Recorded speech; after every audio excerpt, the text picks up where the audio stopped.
The first notice arrived quietly, slipped into my mailbox like it was doing me a favor. No warning, no conversation, no courtesy knock. Just a thick white envelope stamped with authority and confidence, the kind of confidence only an HOA has when it believes it owns not just your house, but your time, your peace, and your dignity. Inside was a fine for $7,500. The reason was printed in clean, smug font, parking a non-aesthetic vehicle in plain view. That vehicle was my tractor, a machine older than half the board members, rusted in places, loud when it ran, and essential to the work that paid for the house the HOA now claimed to control. I stood there holding the paper, reading it again and again, trying to understand how something so necessary had suddenly become a violation worth more than most people's savings. The tractor had been parked in the same spot for years, long before the current board took power, long before the newest wave of entitled residents arrived with their matching SUVs and Pinterest-approved lawns. Nothing had changed except the people who decided they could enforce their preferences as law. At first, I assumed it was a mistake. HOAs make those sometimes. I'd seen neighbors get fines reversed with a phone call and a little patience, so I did what reasonable people do. I read the bylaws. Every page, every clause, every footnote written in language designed to confuse, intimidate, and discourage. The rules talked about commercial vehicles, abandoned vehicles, derelict vehicles, nothing about tractors used on private property for legitimate work.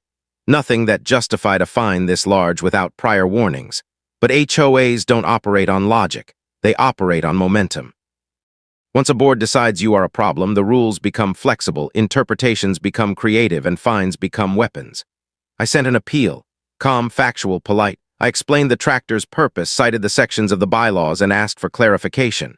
Days passed, then weeks, no response. Instead, another letter arrived, same tone, same authority. This one informed me the fine would escalate with late fees if not paid within 14 days. No acknowledgement of the appeal, no explanation. Just pressure. That was when I realized this wasn't about the tractor. It was about control. The HOA board had changed recently. New president, new enforcement committee, new energy. They had started with warnings about trash bins, then mailboxes, then fence colors. People complied because compliance was easier than conflict. I hadn't noticed because I stayed to myself. I worked my land, fixed my equipment, and didn't attend meetings where grown adults argued about grass height like it was a matter of national security. My tractor was visible from the road. It didn't fit the image they wanted to sell to prospective buyers. It reminded people that work still happened here, that this wasn't just a neighborhood of polished appearances and curated lifestyles. And that made them uncomfortable. A week later, the violations escalated again. Tractor was now labeled a repeat offense. The fine doubled. Notices were posted on my door like I was a delinquent tenant instead of a homeowner who paid dues on time for years. Neighbors started looking at me differently.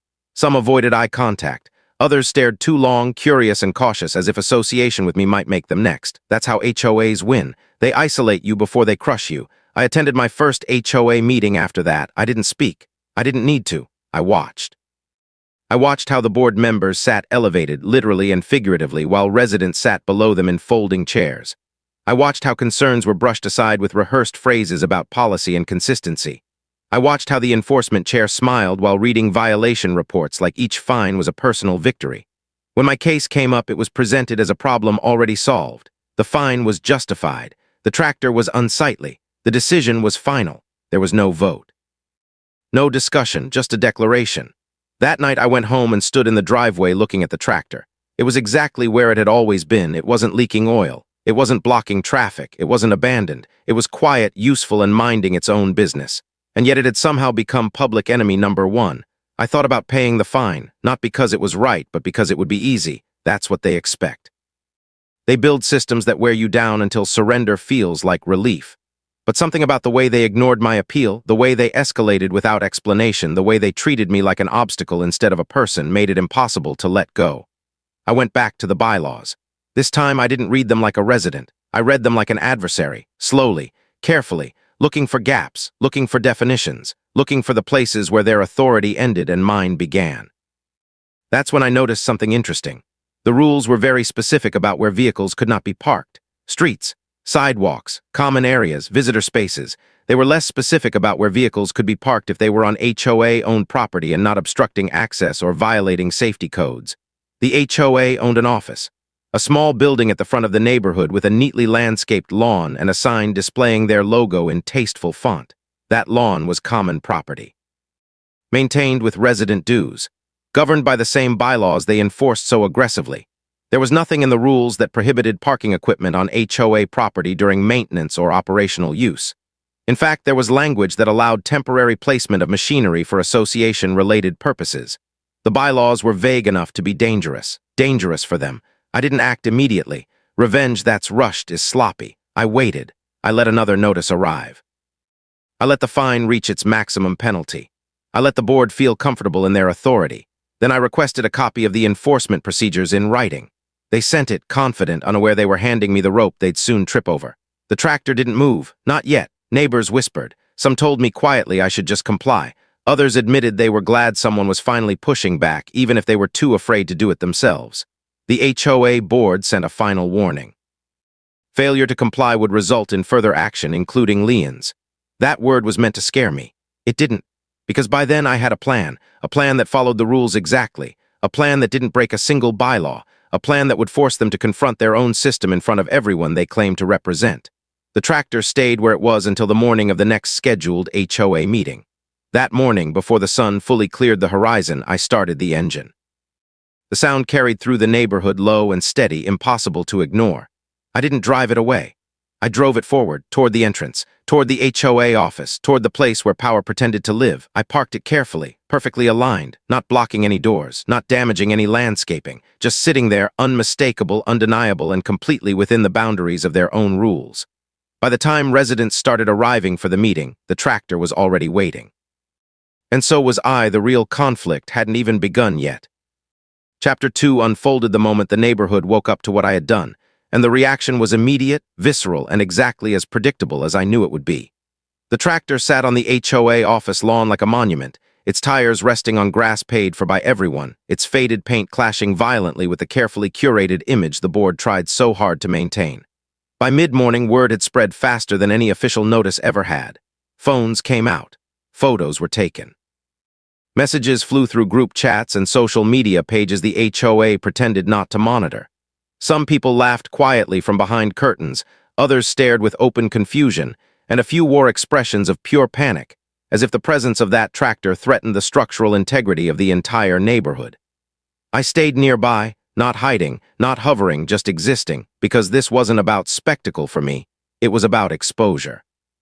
The HOA office door opened and closed repeatedly as board members arrived, each one reacting in their own way. Confusion turned into irritation, irritation hardened into outrage, and outrage quickly transformed into that familiar HOA panic that comes when authority is questioned publicly. They circled the tractor like it was a wild animal that had wandered somewhere it didn't belong, pointing at it, shaking their heads, making calls, flipping through printed copies of the bylaws they suddenly cared deeply about interpreting correctly. I watched them struggle to reconcile what they were seeing with what they believed should be allowed, because in their world, rules only existed to restrict residents, not to limit themselves. Within an hour, violation stickers appeared on the tractor, slapped on hastily and unevenly, as if speed alone could restore their control. That was when I knew they hadn't understood the problem yet. The tractor wasn't violating anything. It was parked on common property, not obstructing access, not damaging infrastructure, and not labeled abandoned because I was present and operating it. Every condition they normally used to justify enforcement simply didn't apply. Residents began gathering as if the lawn had become a stage, and in a way it had. People who had never attended a meeting before suddenly felt compelled to show up early, drawn by the promise of something different, something real. The HOA president arrived last, walking with forced calm and rehearsed authority, stopping short the moment she saw the tractor. Her posture changed instantly, shoulders stiff, jaw tight, eyes scanning for cameras and witnesses. She didn't look at me at first. She looked at the building, the sign, the lawn, as if trying to confirm this was actually happening and not some personal attack against her sense of order. The meeting was supposed to start inside, but it never did. Too many people stayed outside, unwilling to leave the tractor unattended, unwilling to miss whatever might happen next.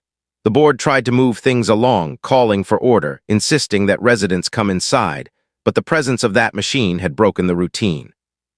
Routine is how HOAs maintain control. Once it's disrupted, everything becomes harder. When they finally acknowledged the tractor, they did it the only way they knew how, by framing it as misconduct. They announced that the tractor would be removed, that fines would be issued, that enforcement would escalate. The confidence in their voices didn't match the uncertainty in their movements. That was the crack. Someone asked where in the bylaws it said an HOA couldn't park equipment on its own property. Another person asked why a tractor was unacceptable there, but lawn mowers and maintenance trucks weren't. The questions didn't come from me. That was the most important part. This was no longer a personal dispute. It was a public reckoning. The board attempted to deflect, citing aesthetic standards, neighborhood image, property values, the same vague arguments they always used when logic failed them. But this time, the arguments didn't land. People had lived under those excuses for years, swallowing them because challenging them felt pointless. Now they were watching someone challenge them successfully, using the HOA's own rules, and the realization was contagious. The enforcement chair tried to assert that the tractor constituted a nuisance, but couldn't explain how. Another board member claimed it was a safety hazard, but couldn't identify any danger. Each attempt to regain control only highlighted how arbitrary their authority really was. The lawn, once pristine and symbolic of order, now felt like neutral ground where the imbalance of power was finally visible. As the minutes passed, the board grew louder, not stronger. They threatened towing, then hesitated when someone asked which towing company would remove equipment legally parked on association property. They mentioned calling authorities, then backed off when reminded that no laws were being broken. The tractor remained silent, unmoving, a constant reminder that compliance had limits, and those limits were written into the very documents the HOA depended on. I didn't say a word. I didn't need to. My presence alone was enough. The meeting, such as it was, became chaotic. People spoke out of turn. Complaints unrelated to the tractor poured out, grievances that had been simmering for years finally finding an opening. Fines, selective enforcement, favoritism, threats, intimidation, it all surfaced in waves. The board tried to adjourn, but leaving felt like admitting defeat, and staying only made things worse. Eventually, they retreated inside, closing the door behind them like a final, desperate attempt to reclaim authority. But the damage was done. The tractor stayed, people stayed, conversations continued. Something had shifted permanently. By the end of the day, the HOA issued a written notice claiming the tractor was temporarily tolerated pending review, language so carefully chosen it practically admitted they had no immediate power to remove it. Neighbors stopped by to thank me quietly, some openly, others with cautious smiles, as if afraid gratitude itself might be fined later. That night I went home knowing this was far from over. The HOA had been embarrassed publicly, and embarrassed authority doesn't retreat quietly. It plans. It plots, it looks for ways to punish without appearing vindictive. I expected retaliation, and I welcomed it because every move they made from this point on would be under scrutiny. The tractor stayed on the lawn overnight, illuminated by the building's security lights like a spotlighted symbol of resistance. The board thought this was a temporary inconvenience. They thought they could outweight me. They didn't understand yet that this wasn't about the tractor anymore. It was about what happens when someone stops being afraid of a system built entirely on fear. And the next chapter would prove just how far they were willing to go to reclaim control, even if it meant exposing themselves even further. Chapter 3 began with the quiet kind of tension that settles in right before something breaks, the kind that feels heavier than shouting because everyone knows it cannot last. The tractor was still there the next morning, untouched, unmoved, sitting exactly where I had parked it, and that alone was enough to tell me the HOA had spent the night scrambling. Power hates uncertainty, and uncertainty hates being ignored. By sunrise, the office lights were on earlier than usual, silhouettes moving behind the blinds like nervous shadows. Emails started circulating before breakfast, official notices framed as temporary operational updates, vague enough to avoid admitting fault but urgent enough to signal panic. They announced an emergency board session, closed to residents, citing legal consultation. That phrase alone told the real story. They weren't trying to solve a problem, they were trying to find a way out without losing face. Throughout the neighborhood, people watched and waited. This wasn't entertainment anymore. It was precedent. If the HOA crushed me now, it would confirm what everyone already feared. If they failed, it would change everything. By mid-morning, the first attempt at retaliation arrived quietly. A new notice appeared on my door, this one claiming I was responsible for unauthorized use of HOA property and demanding reimbursement for landscaping impact assessment. It was cleverly worded, designed to sound technical and expensive, but it had one fatal flaw. It assumed damage without evidence. I photographed everything. The grass beneath the tractor was intact, no ruts, no oil, no crushed irrigation lines. They had moved too fast again, reacting instead of thinking. Shortly after, a tow truck was seen idling near the entrance, not committing, just waiting. The driver got out, looked at the tractor, checked his phone, and left. That single moment sent a ripple through the watching neighbors. The HOA could threaten all it wanted, but even outside companies weren't willing to touch this mess without clear authority. Around noon, a uniformed city vehicle rolled in, not lights flashing, not urgent, just cautious. Someone had made a call. The officer walked the property slowly, clipboard in hand, examining the tractor, the lawn, the signage, the building. He spoke with board members inside, then stepped out again, making notes. He didn't look at me. He didn't need to. After nearly half an hour, he left without issuing anything. No citation, no order, nothing. That silence was louder than any confrontation. By afternoon, the HOA's internal cracks began to show publicly. One board member resigned effective immediately, citing personal reasons. Another stopped responding to emails altogether. The president doubled down, sending out a long message about maintaining standards and protecting property values, but the tone was different now. Defensive, over-explained. The residents weren't buying it. People started asking for records, enforcement logs, financial statements, meeting minutes. Requests that had been ignored for years suddenly flooded the inboxes of people who had grown comfortable saying no. The tractor had become a catalyst, a physical reminder that the HOA's authority wasn't absolute, that it depended on compliance more than law. That realization spread fast. By evening, handwritten signs appeared in windows supporting fair enforcement and equal rules. No one mentioned my name. They didn't have to. The board attempted one last maneuver that day, issuing a formal demand that I remove the tractor in the spirit of cooperation. No fine, no deadline, just a request disguised as expectation. I didn't respond. Silence was my answer. That night, someone tried to photograph the tractor up close, probably hoping to catch something incriminating, but neighbors noticed and word spread immediately. The presence of witnesses changed everything. What used to happen quietly now happened under watchful eyes. The next HOA meeting was announced for the following week, and attendance projections tripled. People who had never cared about bylaws suddenly wanted copies. People who had paid fines without question started asking why. The tractor stayed where it was, unchanged, unbothered, as if it belonged there, which by every measurable rule, it did. The HOA tried to control the narrative, but narratives collapse when reality refuses to cooperate. By the end of the third day, the $7,500 fine was quietly removed from my account, replaced with a pending review status that meant nothing legally but meant everything symbolically. They hadn't apologized. They hadn't admitted error, but they had retreated, and that retreat exposed them. Neighbors stopped by openly now, not whispering, not cautious, asking questions, sharing their own stories, connecting dots they hadn't realized were part of a pattern. I listened more than I spoke. This wasn't about me anymore. The tractor had done its job simply by existing. And as the HOA prepared for the upcoming meeting, drafting statements, rehearsing defenses, and tightening their grip where they still could, they failed to see the most dangerous change of all. The residents were no longer afraid of them. And once fear is gone, authority becomes just another word on paper, waiting to be challenged again in the next chapter. Chapter 4 began with the kind of artificial calm that only exists when people in power are desperately trying to convince themselves they still have it. And the HOA board spent the days leading up to the next meeting flooding inboxes with reminders about decorum, procedure, and respectful engagement, which was their coded way of saying they expected submission, not participation. The tractor remained on the lawn untouched, and by now it felt less like a provocation and more like a landmark, something people referenced casually as they walked past, as if it had always been there.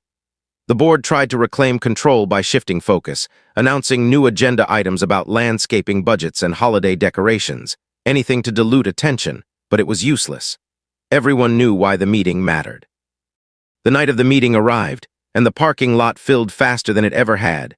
Cars lining the street, people walking in groups, some carrying printed copies of bylaws, others holding folders thick with old notices and fines. The HOA office, designed for quiet compliance, suddenly felt too small, its walls unprepared for what was about to happen. Inside, the board sat stiffly, faces carefully neutral, while residents packed the room and spilled out onto the lawn, standing near the tractor like it was a rally point. The meeting was called to order with the usual formalities, but the energy was different immediately. The board president spoke longer than necessary, outlining rules for speaking, time limits, and consequences for disruption, her voice steady but strained, every sentence revealing how much she feared losing control of the room. When the floor finally opened, the first comments were measured, polite, almost cautious, but each one pointed back to the same issue: selective enforcement, arbitrary fines, and the sudden escalation that had turned a parked tractor into a neighborhood crisis. The board responded with rehearsed explanations about aesthetics and consistency, but the words fell flat, bouncing off an audience that had already seen behind the curtain. Then someone asked for the legal basis of the original $7,500 fine, not rhetorically, but formally, requesting the exact bylaw and enforcement procedure used. The board hesitated, flipping through papers, buying time, and in that hesitation the room leaned forward collectively. When they cited a clause that didn't exist in the way they described, several residents corrected them in real time, reading directly from printed copies. That moment cracked something wide open. The authority that relied on residents not knowing the rules was suddenly surrounded by people who did. The discussion accelerated, questions overlapping, not shouted but persistent, impossible to ignore. Why were warnings skipped? Why were fines inconsistent? Why were certain homes repeatedly targeted while others were ignored? The board tried to redirect to table issues to remind everyone of process, but process had become the very thing under scrutiny. Outside, the tractor loomed in view through the glass, an unspoken reminder of how all this started. The president finally addressed it directly, announcing that the tractor situation was under legal review and could not be discussed further, but that declaration only fueled frustration. Residents weren't interested in secrecy anymore. They wanted transparency. They wanted accountability. Someone requested a vote to suspend enforcement actions until a full audit could be conducted. The board rejected the motion immediately, citing lack of authority, and that was the wrong answer. Murmurs spread, then firm statements, then organized demands. People began lining up not just to speak, but to submit written complaints, formal requests that had to be logged and responded to by law. The board members exchanged glances, realizing too late that they were being buried under their own system. Every form, every request, every appeal they had once ignored was now weaponized against them legally, not emotionally. As the meeting dragged on, the mask of unity among the board slipped further. One member contradicted another on enforcement history. Another admitted unintentionally that discretion had been used as needed, a phrase that landed like an admission of guilt. Phones recorded everything. Notes were taken. This wasn't a venting session, it was documentation. When the meeting finally adjourned, hours later, nothing had been resolved, but everything had changed. The board left quickly, avoiding eye contact, while residents stayed behind, talking openly, exchanging contact information, forming something new and dangerous to unchecked authority, a coordinated community. The tractor remained outside, bathed in parking lot light, no longer just my stand, but a symbol everyone understood. The next morning, the HOA sent out a summary email that attempted to sanitize the chaos, reducing hours of confrontation to a few bullet points and vague reassurances. It convinced no one. Requests for records multiplied overnight. People demanded copies of contracts, towing agreements, legal consultations, enforcement logs. The administrative load alone was overwhelming, and it showed. Response times slowed. Mistakes crept in. Contradictions appeared in writing. Each one weakened them further. By the end of the week, another board member resigned, this time publicly, stating discomfort with enforcement practices and lack of transparency. That resignation hit harder than any argument. It confirmed what residents already suspected, that the problem wasn't one tractor or one homeowner, but a system that had been allowed to operate without challenge for too long. The tractor stayed put, unmoved, and no new notices appeared on my door. Instead, something else happened, something the HOA hadn't anticipated. The residents started asking what would happen next, not just with the tractor, but with the board itself. Talk of recalls, elections, and oversight filled conversations that used to revolve around lawn care and trash schedules. The HOA had tried to make an example out of me, and instead, they had taught the neighborhood how much power it actually had when it stopped being afraid. And as the board scrambled to contain the fallout, they began preparing their next move, one that would be quieter, more calculated, and far more aggressive, setting the stage for the confrontation that would define the next chapter. Chapter 5 opened with a noticeable shift in strategy, the kind that only happens when loud authority fails and quiet manipulation takes its place. And the HOA board moved from public confrontation to behind-the-scenes pressure almost overnight. The tractor still sat on the lawn, unchanged, but now it felt less like the center of attention and more like the excuse for everything happening in the shadows. The board stopped sending mass emails and started making individual contact instead, reaching out selectively to residents they thought were wavering, framing conversations around unity, stability, and the dangers of letting one situation spiral out of control. The message was subtle but clear. Supporting me meant risking chaos, while supporting them meant restoring normalcy. It was a familiar tactic, divide and soften rather than confront, but it didn't land the way they expected. Too many people had already seen the pattern. Too many had their own stories of fines, warnings, and threats that never quite made sense. Around the same time, the HOA's legal presence became more visible. Letters began arriving on heavier paper, language denser, references more formal. One was addressed to me directly, asserting that my continued placement of the tractor constituted an interference with association operations and hinting at potential legal remedies if the matter wasn't resolved privately. It didn't demand removal outright. It suggested cooperation. That suggestion was revealing. If they were confident, they would have ordered. Instead, they asked. I responded by doing nothing because silence had become the most effective answer. Behind the scenes, residents who had requested records began receiving partial responses, incomplete documents, redacted pages, and delayed timelines. Those inconsistencies only fueled suspicion. People compared notes. What one person received didn't match what another did. Enforcement logs skipped dates. Financial statements showed unexplained legal expenses that coincided perfectly with the tractor situation. The more the HOA tried to contain information, the more obvious it became that there was something to hide. Meanwhile, the atmosphere in the neighborhood changed. People who once avoided meetings now lingered outside the office, talking openly, no longer worried about being overheard. The tractor had normalized resistance. It was no longer shocking to question the board. It was expected. The HOA attempted another maneuver by scheduling a community beautification day, framing it as a positive reset, an opportunity to come together and refocus on shared values.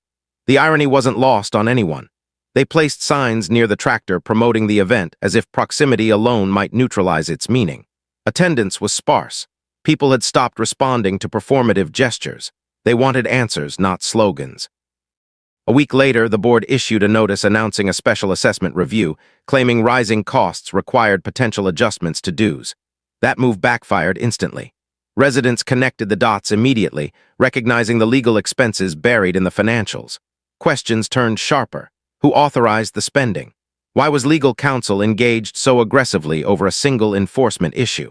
Why were dues-paying residents funding what looked increasingly like a personal power struggle?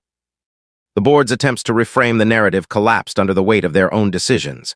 Then came the most revealing move yet. A private investigator was spotted in the neighborhood, asking questions, taking notes, photographing properties. It didn't take long for word to spread. The HOA denied involvement, but the timing was too precise, the questions too targeted. People were furious, not just at the intrusion, but at the realization that their own dues might be funding surveillance against them. Trust once broken doesn't repair itself easily. That same week, a formal complaint was filed with the state oversight body by a group of residents, not about the tractor specifically, but about governance practices, selective enforcement, and misuse of funds. The complaint referenced documented inconsistencies, resignations, and the sudden escalation of legal activity. It was comprehensive, methodical, and impossible to dismiss as a personal grievance. The board responded with another carefully worded message about cooperation with authorities and confidence in their practices, but the tone rang hollow. They were reacting now, not leading. The tractor remained the physical reminder of how this all began, but the conflict had grown far beyond it.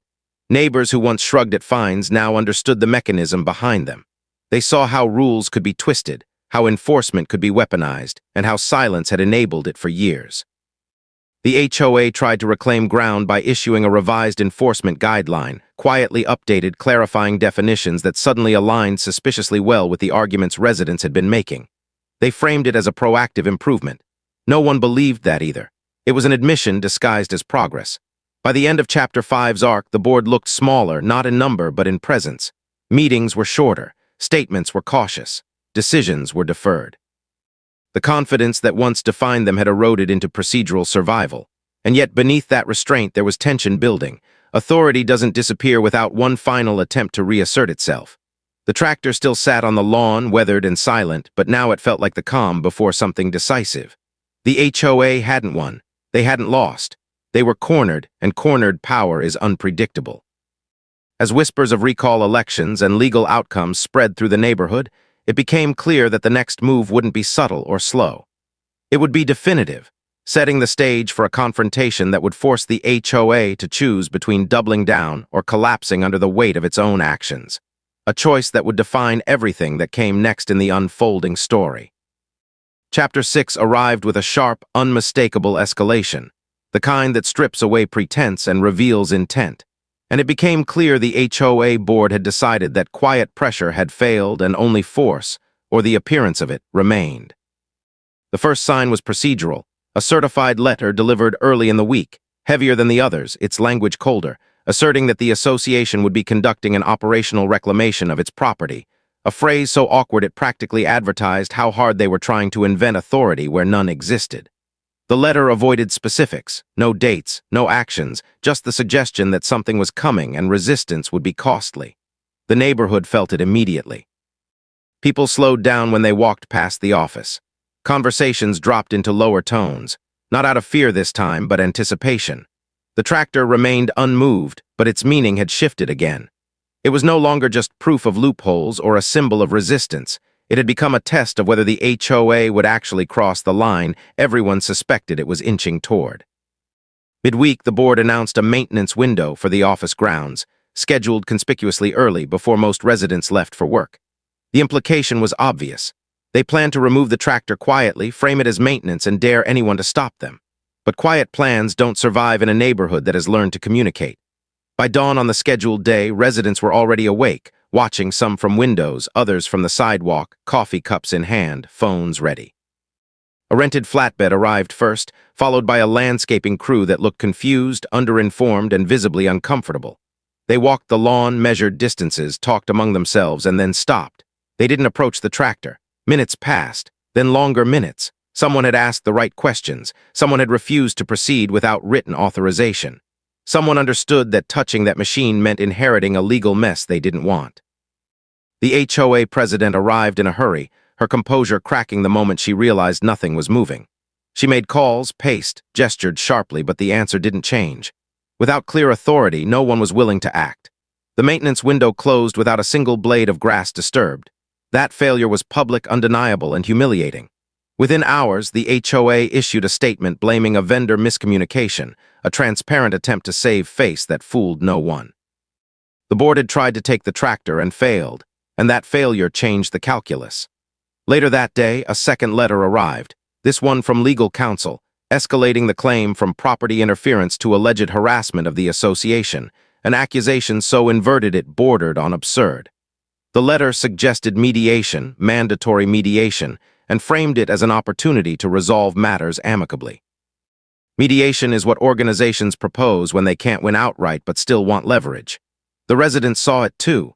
Discussions shifted from whether the HOA was wrong to how far it might go to avoid admitting it. That weekend, something unexpected happened.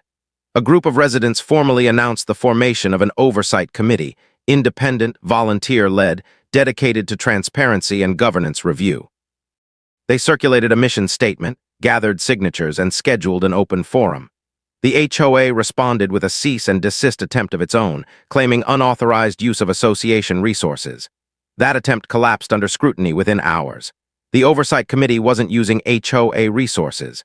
It was using public spaces, personal email lists, and sheer momentum. The board had lost the monopoly on organization.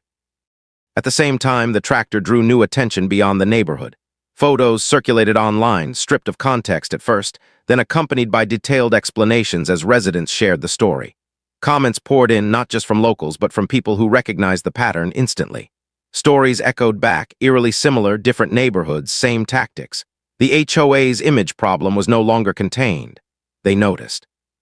You could tell by the way communications tightened, the way statements became shorter, more cautious, reviewed and revised to the point of meaninglessness. The board scheduled another meeting, this time with legal counsel present, a move meant to intimidate. It had the opposite effect. Attendance surged again. People brought documents, timelines, comparisons. The tractor sat outside, unchanged, but now it felt like the least controversial thing in the room.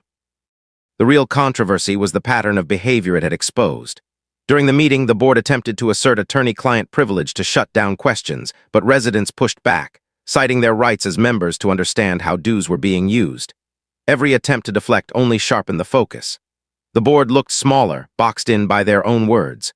When the meeting ended, there was no applause, no closure, just a collective understanding that the HOA had reached a turning point. They could no longer quietly enforce, quietly threaten, or quietly spend. Everything they did was being watched, recorded, and compared against their own rules. The tractor stayed through the night again, headlights from passing cars briefly illuminating it like a sentinel. By now, it felt inevitable that something decisive was coming. The HOA had tried fines, threats, manipulation, and force by proxy, and each attempt had failed more publicly than the last. Authority that cannot act begins to fracture internally, and the fractures were showing.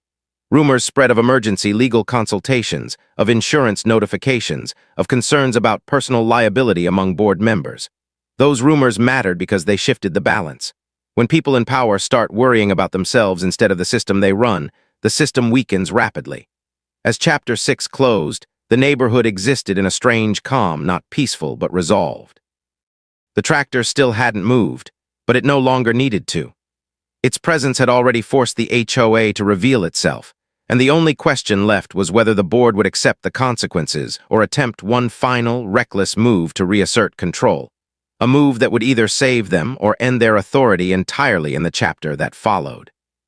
Chapter 7 unfolded with the unmistakable tension of an institution realizing it was no longer steering events, but being dragged by them. And the HOA board's response reflected that loss of control in every rushed decision and contradictory message they released. Early in the week, residents received a notice announcing a special recall vote, framed defensively as an effort to restore confidence and stability, even though it was obvious the board hadn't chosen this path willingly. The Oversight Committee's petition had crossed the threshold required by the bylaws, and for once, the HOA couldn't reinterpret the rules to avoid compliance. The same documents they had wielded so casually against residents were now binding their own hands. The tractor still sat on the lawn, unchanged, but it had become background to something larger, the unraveling of an entire power structure. The board attempted to control the recall process, setting tight timelines, limiting communication channels, and insisting on in-person verification procedures that conveniently favored them, but residents anticipated the maneuver. They documented everything, challenged restrictions formally, and forced revisions that made the process accessible and transparent. Every concession the board made felt reluctant, and every refusal sparked immediate backlash. The atmosphere in the neighborhood shifted again, this time from outrage to focus. People weren't just angry anymore, they were organized. Meetings happened nightly in garages, living rooms, and online forums, not to complain, but to plan. Roles emerged naturally. Some gathered evidence. Others handled communication. Others prepared contingency plans in case the HOA tried to invalidate the vote. The tractor, meanwhile, remained a silent witness, parked in the same place it had been for weeks, now almost mundane in its constancy.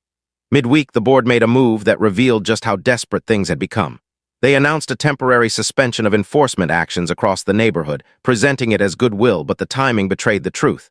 It wasn't generosity, it was fear. Suspending enforcement meant admitting enforcement had been misused, and residents recognized it immediately. The suspension only strengthened the recall effort, reinforcing the narrative that pressure, not principle, dictated board behavior. Then came the insurance letters. Several residents received notifications that the HOA's liability carrier had requested information related to ongoing disputes and governance practices. That detail spread quickly and changed the emotional temperature overnight. Insurance scrutiny meant potential personal liability for board members, something bylaws couldn't shield them from. Suddenly, resignations weren't rumors anymore. One board member stepped down quietly, removing their name from the recall ballot without explanation. Another followed 2 days later, issuing a brief statement about prioritizing family and personal well-being. The board shrank, not just in numbers, but in credibility. The recall vote loomed, and with each resignation, it became less about replacing individuals and more about dismantling a culture. The HOA tried one final reframing, sending a long email emphasizing the importance of continuity and warning of the risks of inexperienced leadership. It read like a lecture delivered too late. Residents weren't intimidated. They were informed. They had seen the consequences of unchecked authority and had no interest in preserving it. The tractor became a gathering point again as the recall date approached, not as a protest, but as a reminder of why this was happening at all. People stood near it, talked openly, shared updates, and laughed at the absurdity of how something so simple had exposed something so broken. On the day of the vote, turnout shattered every previous record. Ballots were cast carefully, verified meticulously, and counted under watchful eyes. There were no dramatic confrontations, no shouting, just quiet determination. When the results were announced, they were decisive. The recall passed by a margin so wide it eliminated any possibility of spin. The remaining board members acknowledged the outcome stiffly, issuing a short statement about respecting the process while avoiding any admission of wrongdoing. It didn't matter. Their authority ended the moment the votes were tallied. An interim board was appointed, drawn from residents who had never sought power before, but were willing to accept responsibility now that it was necessary. One of their first actions was to commission an independent audit and suspend all outstanding fines pending review. The $7,500 fine that had started everything was formally voided, not quietly, but publicly, documented in writing and shared with the community. The tractor remained on the lawn through the transition, not as defiance, but as a symbol of continuity amid change. As the days passed, the atmosphere lightened. People spoke more freely. Meetings felt different, less like tribunals and more like conversations. The interim board addressed residents directly, acknowledging failures without defensiveness and outlining clear steps toward reform. Trust didn't magically return, but the conditions for rebuilding it finally existed. One evening, as the sun set behind the HOA office, I stood near the tractor and watched neighbors walk by without tension, without curiosity, just acceptance. What had once been an eyesore was now part of the landscape, a reminder of a lesson learned collectively.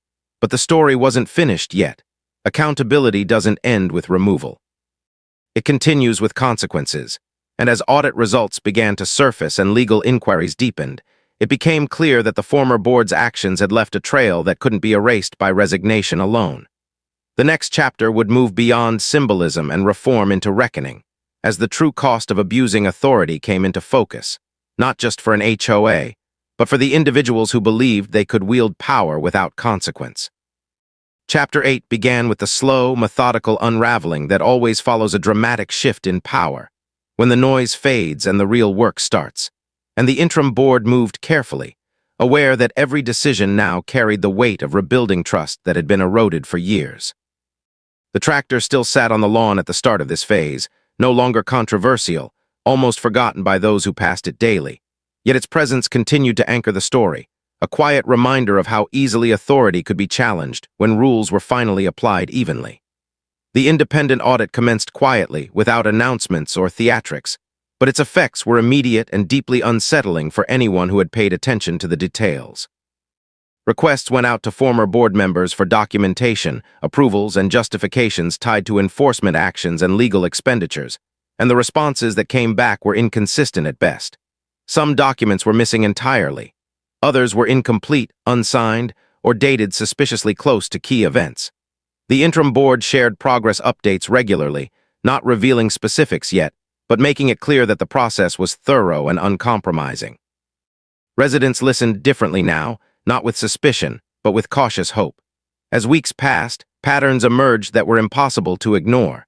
Fines had been issued disproportionately to a small group of homeowners, often those who had previously questioned decisions or requested records. Legal expenses had spiked dramatically in short bursts, always coinciding with enforcement escalations rather than genuine disputes. Contracts with vendors showed vague scopes of work and generous retainers that lacked meaningful oversight. The deeper the audit went, the clearer it became that the tractor incident hadn't been an anomaly, but a trigger that exposed years of governance conducted on assumption and intimidation rather than transparency and fairness. Former board members began to distance themselves from the situation publicly, declining interview requests from local media that had taken an interest in the story once audit findings became public record. Statements were issued through representatives emphasizing volunteer service and good intentions, but those statements rang hollow against the documented evidence of selective enforcement and financial mismanagement. Meanwhile, the neighborhood itself continued to change in subtle but important ways. People attended meetings not out of fear but curiosity. Questions were asked calmly, answered directly. Disagreements happened, but they didn't escalate into threats or fines. The interim board implemented clear communication channels, published enforcement guidelines in plain language, and invited feedback openly, gestures that would have seemed unthinkable just months earlier. The tractor remained where it was through this transition, now almost symbolic rather than functional, and no one complained about it anymore. Children walked past it without comment. New residents asked about it casually, and longtime neighbors told the story without bitterness, more like a shared memory than an ongoing fight. Then the audit findings were released in full. The report was lengthy, detailed, and damning in its neutrality. It didn't accuse emotionally or speculate unnecessarily. It simply laid out facts, timelines, and discrepancies, allowing readers to draw their own conclusions. The conclusions were unmistakable: governance failures, breach of fiduciary duty, improper use of funds, selective enforcement practices that violated the HOA's own bylaws. The interim board shared the report publicly and submitted it to the appropriate oversight bodies, not out of revenge, but obligation. That decision marked a line between reform and accountability. Residents reacted with a mix of vindication and exhaustion. No one celebrated. This wasn't a victory lap. It was confirmation of what many had suspected but couldn't prove until now. Former board members responded predictably, some denying responsibility, others blaming poor advice or misunderstandings, a few remaining silent entirely. The oversight bodies acknowledged receipt and began their own reviews, processes slower and less visible but no less consequential. Through it all, the tractor stayed, unchanged, as if refusing to let anyone forget how small the original issue had been compared to what it revealed. As legal inquiries progressed, insurance carriers revisited coverage decisions, and the implications became personal for those who had once hidden behind the collective shield of the board. Conversations in the neighborhood reflected a growing understanding of how easily power can distort when left unchecked, and how difficult it is to restore balance once trust is broken. Yet there was also a sense of cautious optimism. The interim board announced plans for new elections, revised bylaws emphasizing transparency, and mandatory training for future board members. These weren't reactive measures anymore. They were structural changes designed to prevent repetition. One evening, as the sun dipped low and cast long shadows across the lawn, the interim board voted unanimously to formally close the enforcement case related to the tractor, not just voiding fines, but acknowledging publicly that the action had been unjustified from the start. The statement was simple, direct, and unambiguous. It mattered more than any apology could have. The tractor remained overnight one last time, illuminated softly, no longer a provocation, no longer a symbol of resistance, but a reminder of accountability achieved through persistence rather than confrontation. As Chapter 8 drew to a close, it became clear that while the neighborhood had turned a corner, the story wasn't finished yet. Consequences were still unfolding beyond the boundaries of the HOA, and the final outcome would depend not just on reform, but on whether those responsible would face the full weight of what their actions had caused, a reckoning that would define the final chapters of this saga. Chapter 9 began with the slow realization that accountability does not end when the paperwork is filed or the reports are released, because consequences, once set in motion, have a way of expanding outward beyond anyone's control, and the former HOA board members were learning that lesson in real time. The oversight bodies that had received the audit report did not move quickly, but they moved deliberately, requesting additional documentation, scheduling interviews, and examining patterns that extended far beyond a single neighborhood. Residents started receiving notices asking for statements, copies of past fines, and records of communications they had long assumed were irrelevant or lost. Those requests reopened old memories, not with anger this time, but with clarity. People began to see how small moments of compliance had stacked into years of unchecked authority. The interim board kept residents informed without sensationalism, emphasizing cooperation and transparency, careful not to replace one form of control with another.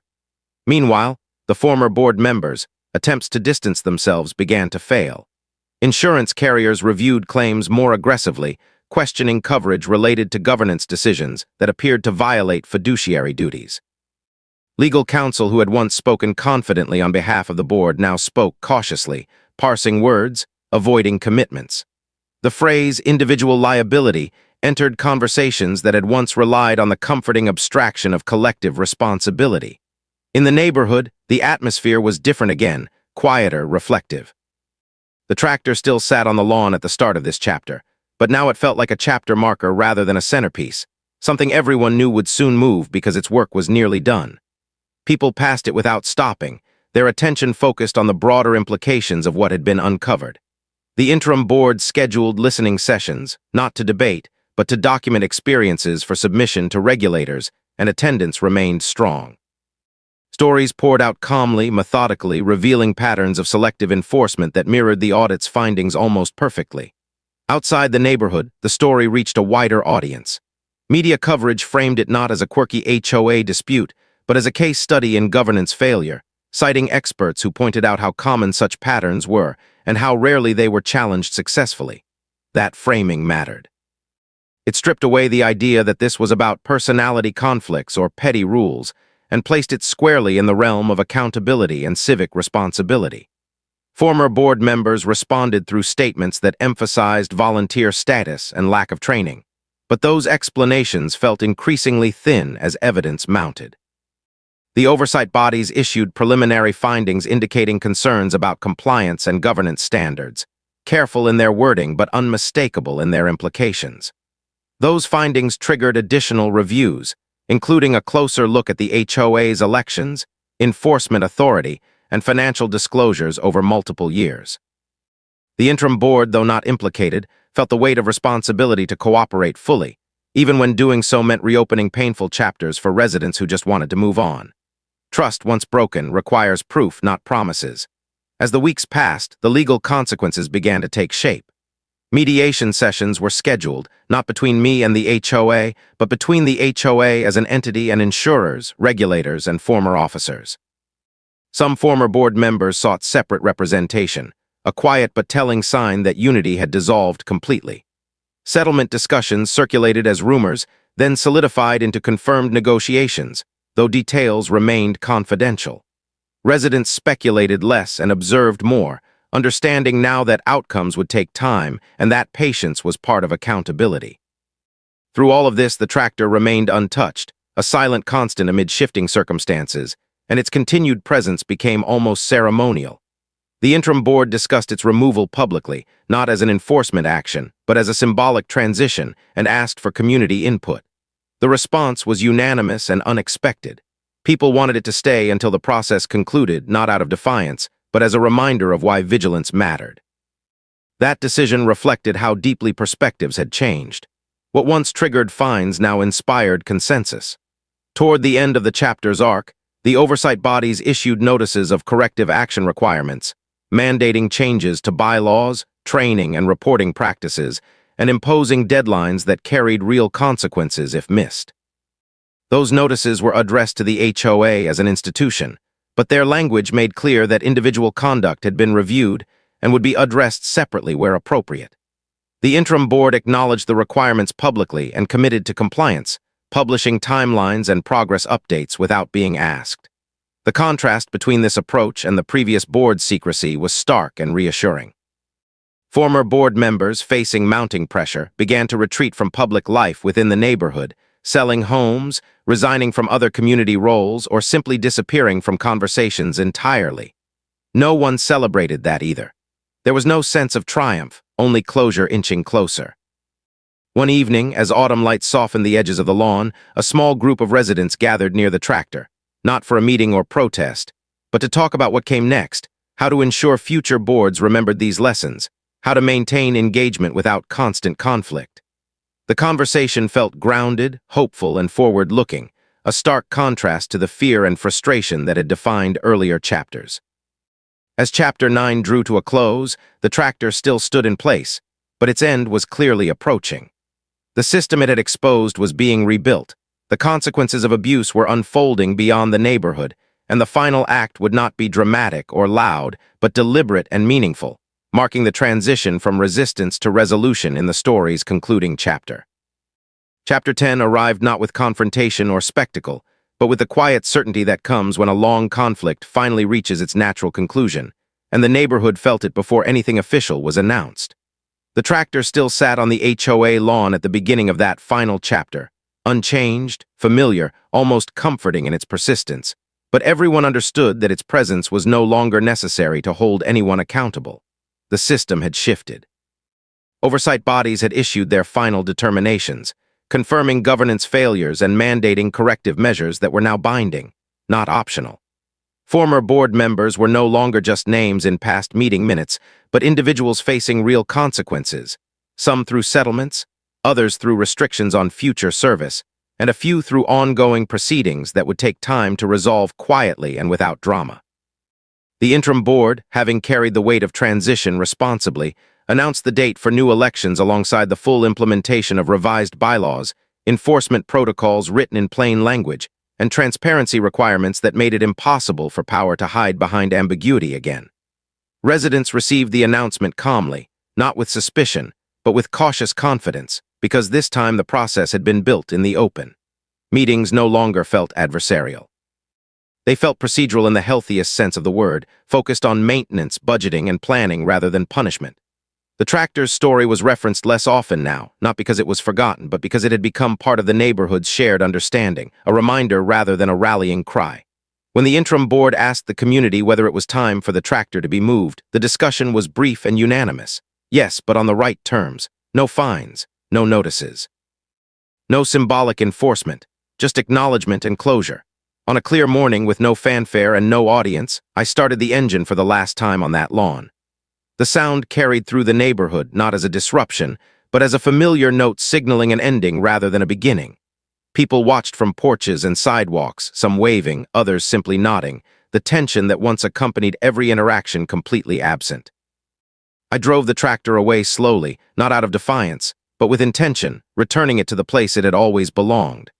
The lawn looked the same afterward, intact, undamaged, disproving once and for all the narrative that had fueled everything.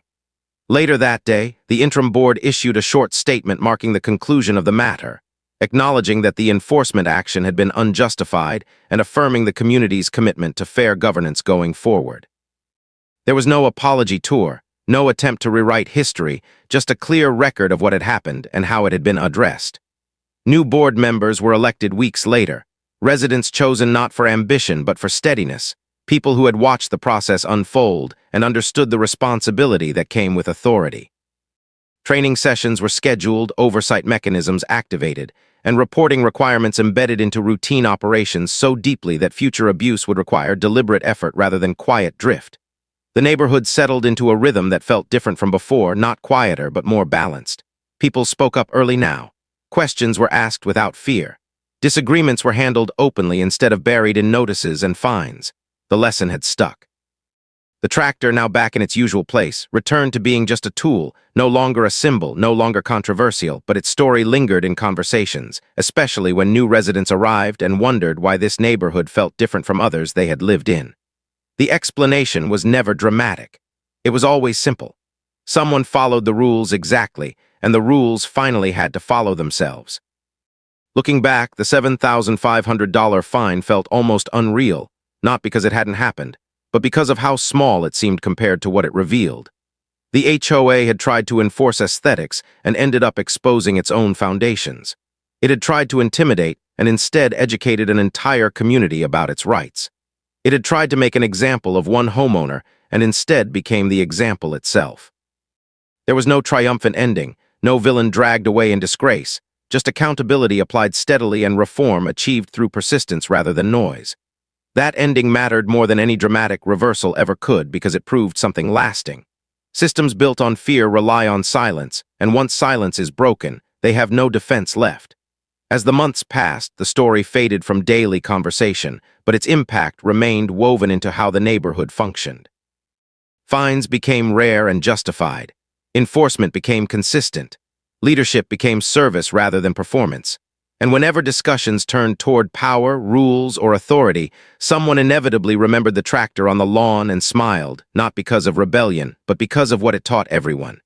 In the end, the story wasn't really about a tractor or a fine.